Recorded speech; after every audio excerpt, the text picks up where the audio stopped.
The Hindu editorial dictation. 5 seconds.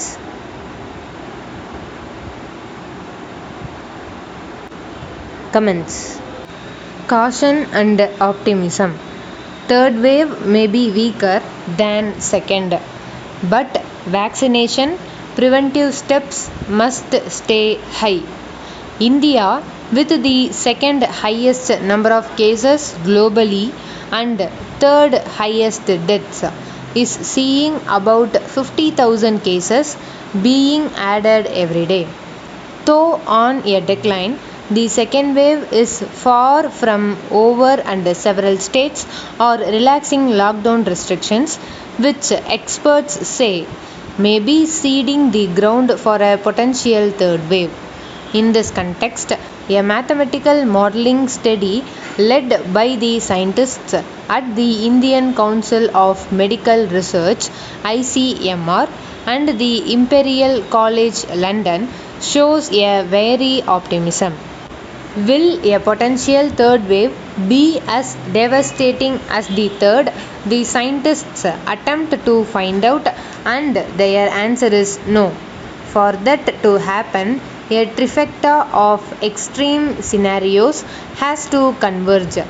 1/3 of those who have been infected in the past year must entirely lose their immunity. Second, an emerging variant of the virus must have a reproductive rate over 4.5, or every infected person should be passing on the virus to at least 4 to 5 others. And finally, both of these must occur almost close to when the second wave has almost extinguished itself.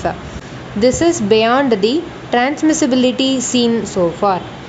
A third wave could be significantly buffered by expanding vaccination, where vaccines to be rolled out in a way to cover 40% of the population with 2 doses until August. It could reduce symptomatic incidence by around 55%. Less than 20% of Indians have got at least one dose of the vaccine and only 4% fully vaccinated. The center proposes to vaccinate all adults, about 94.4 crore, by the year end. India's states, which have at various times dealt with unprecedented crisis during the tragedy, now have an estimate of what is needed to tide out their peak phases. In that light, the ICMR's projections can help with ensuring the minimum number of supplies and other infrastructure in the event of an uptick. However, it should not be forgotten that this is after all a modeling study. None of India's eminent institutions in the early part of the year forecast the scale and intensity of the second wave. There is also the vexing matter of breakthrough infections, that is, those contracting the infection in spite of being vaccinated.